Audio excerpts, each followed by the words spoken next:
Hi, everyone. Today we're going to go over something called Sutori. This is a really cool platform for building presentations that are interactive. You can use it to make presentations to your students, either during synchronous time, or you can share the link with them to look at during asynchronous time. They can use it themselves as a collaborative presentation tool. They can do projects through it. You can also create templates for your students. So if you wanted them to create their own Sutori story, you could produce a template for them to use.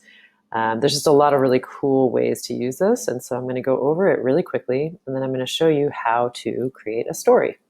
So as you can see here, this is a collaborative instructional and presentation tool for the classroom. It's free.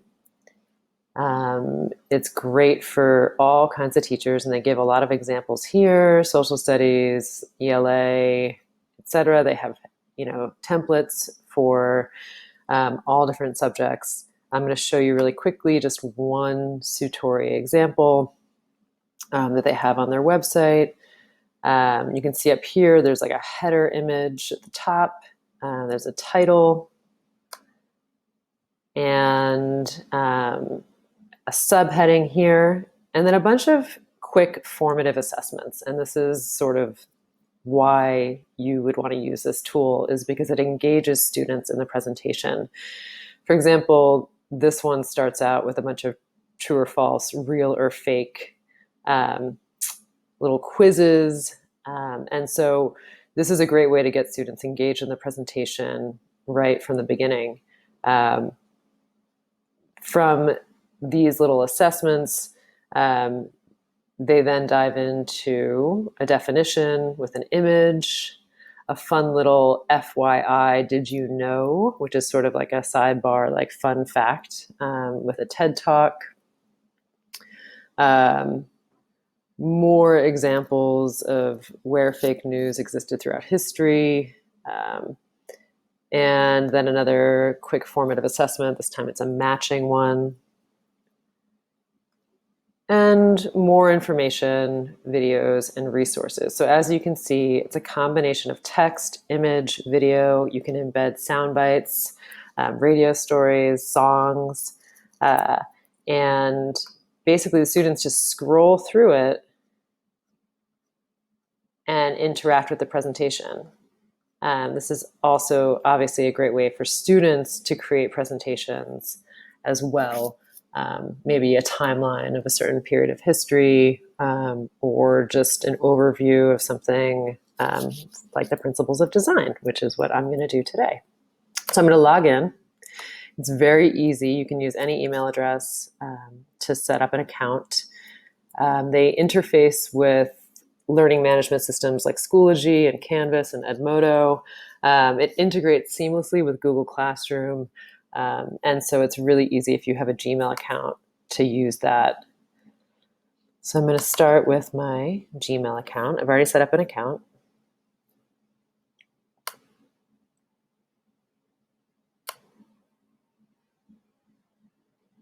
It's logging me in.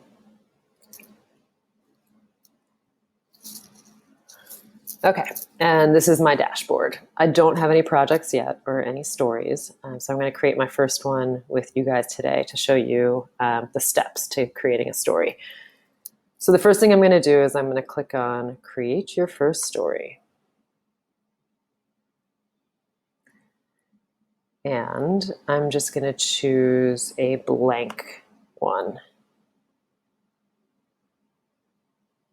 Okay. So as you can see, there's not much going on, but what I'm going to do first is insert a header image. And what I should share is that I have already on my desktop created a folder called the Principles of Design, which is the topic I'm going to focus on for this Sutori. And I've already got a bunch of images in here that I'm going to use. I've also created sort of a script in Google Docs that is the text and links that I'm going to put in the Sutori so that I have it here all ready to go to make this quick and easy. Okay, so for the header image, I'm going to click on this blue sort of like oblong shape here with the 3 dots. And I'm going to click edit. And it's going to ask me where I want to upload my header image from. Obviously, I can search through millions of photos, or I can upload from my device, or I can embed it from a link. So I'm going to go to device, I'm going to click browse, and I'm going to go to my desktop, principles of design, and let's see, I have a couple different options here for header images. Let me try this one and see if that works. Yeah. And I can drag it around. I like this header image because it's really abstract and it's not specifically about one thing, but I think it'll grab people's attention. It's clearly, a mural. It's in Los Angeles, so it's relevant to my students. Also, there's a little signage over here in addition to the mural, which is also sort of, graphic design, which is cool to me. Okay, so save that.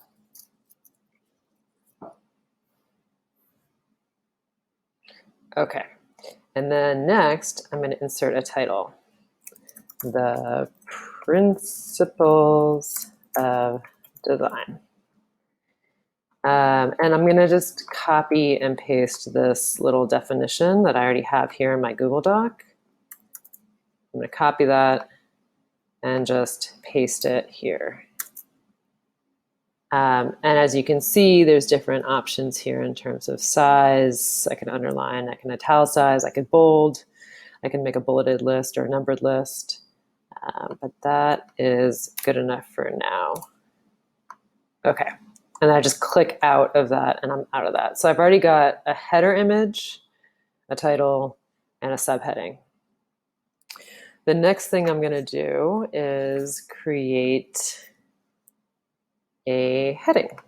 And this is a really great way to kind of separate information and make it visually clear to the students that you have different sections. So let's start with the first principle of design that I'm going to give examples of, which is going to be balance. So I'm just going to type in balance. Okay, and now, so I've just got the word balance there. And it's like, well, then what? So I scroll down here and kind of hover over this blue line, and this blue circle with a plus sign pops up. And this is where I'm going to add my content, and it's going to give me a bunch of different options. So I'm going to click on that circle, and these are all the different types of things that I can add. I could add a text box, I could add a link, I could add formative assessments like a multiple choice or matching quiz. I could add images, video, audio, a file, a did you know, which is sort of like a fun fact, and forum, which I think is really cool, which is a discussion board. And I'm going to use this throughout because I want to engage students in thinking about the principles of design in their everyday lives. And this is a great way to ask an open-ended question and then get all the students to respond. And then bibliography at the end, I could put all of my sources. So the first thing that I'm going to do is text. And I'm just going to copy and paste this definition of balance into this text box. And then I'm going to add an image, and it's going to be from my desktop. As I mentioned, I have some examples of balance already saved. So here's a great one from Studio Number 1. This is a poster that they designed. It's free to download. I'm going to use that. And it's uploading. Okay, so here's an example of balance. I can add a caption or credit, and I might say studio number 1, just in case the students want to look into that further. And there you go. So I've got my first principle of design. Then over here, I'm going to add a did you know? This is like a fun fact. And so one of the things that I think is important is that students understand how the principles of design exist in their everyday lives. So I'm going to insert some examples of logos by a famous graphic designer named Saul Bass. And what it says here is Saul Bass is one of the most accomplished graphic designers in history. He designed many of the logos that we still see today. Learn more here. So I'm going to upload an image from here. Let's see, balance and logos, open. There we go. I'm going to say logos by Saul Bass. And then I'll edit this and I'll say logos are a great example of balance. And then that link is here. Copy that and paste that here. Okay, done. There we go. So we've got balance as our first principle of design, and we've got a little FYI on an example of a famous graphic designer. Okay, so let's add another heading. And the next one that I want to do is emphasis. So I'm going to click heading, and I'm going to type emphasis. Okay, insert the text first for emphasis.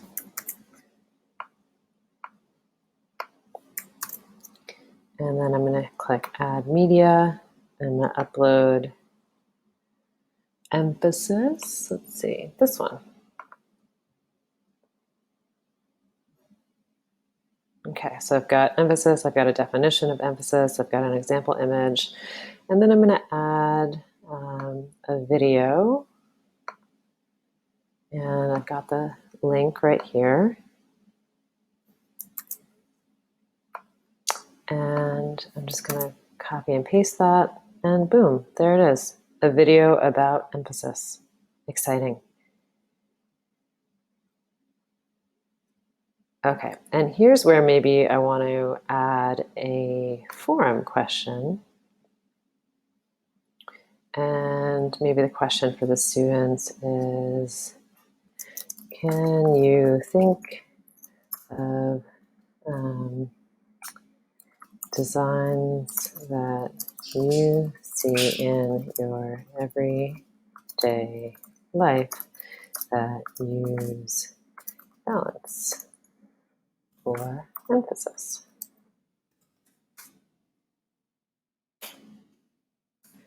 And then all the students that I share this with can comment, and they can respond to each other. I can respond to some of them, etc. There's also comments for each of these boxes as well. So if you were doing a collaborative presentation and you wanted peer feedback, you can enable the commenting for each of these sections as well. Okay, so that is how to insert images, text, fun facts or FYIs, a video, and a little formative assessment.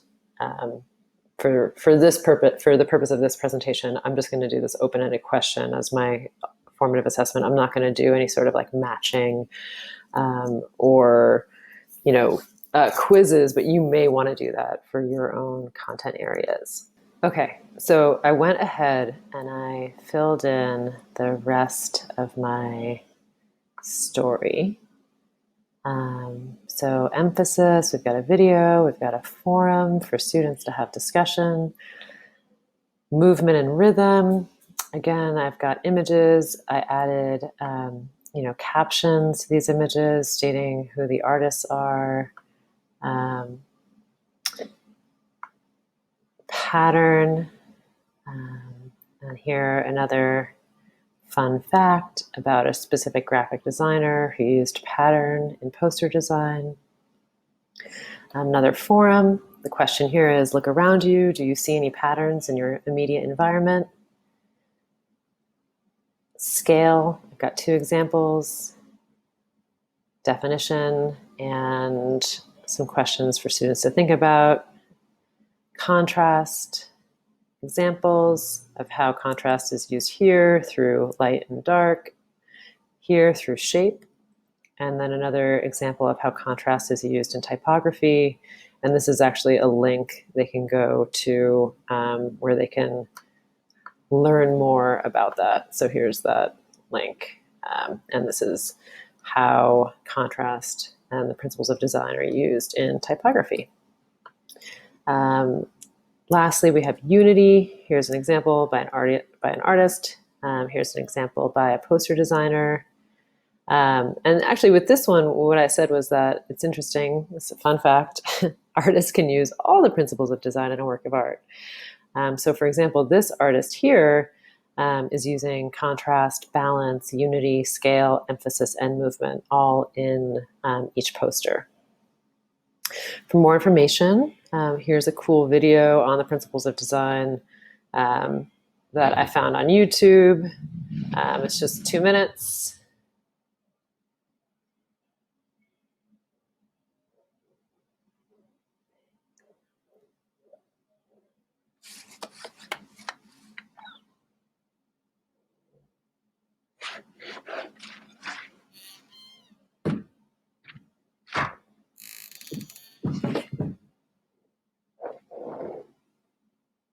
Cool. So that could be for students to watch on their own. And then a bibliography. One of my sources was the Getty, so I put that link in there. And here comes the really cool stuff. All right, so I can present this by clicking present, and it turns it into a slideshow. And just using my arrow buttons, all of a sudden my Sutori is a slideshow. So I could use this in the classroom, etc. Then if you click on share, this is where you can share with all your students. Now, I don't have any students, but if I did, I could import them all into my Sutori account, either through Google Classroom or through Schoology. And then when I share this with my students, they all receive the Sutori. It sends them a code, and they just click on the code, and they're taken to this presentation. And that's how they can interact with it and do the formative assessments like the forum or a little quiz if you want to throw in a quiz. Really cool stuff. Again, Sutori is awesome. It's a really great way to share information and to make it interactive and engaging. All right, thanks.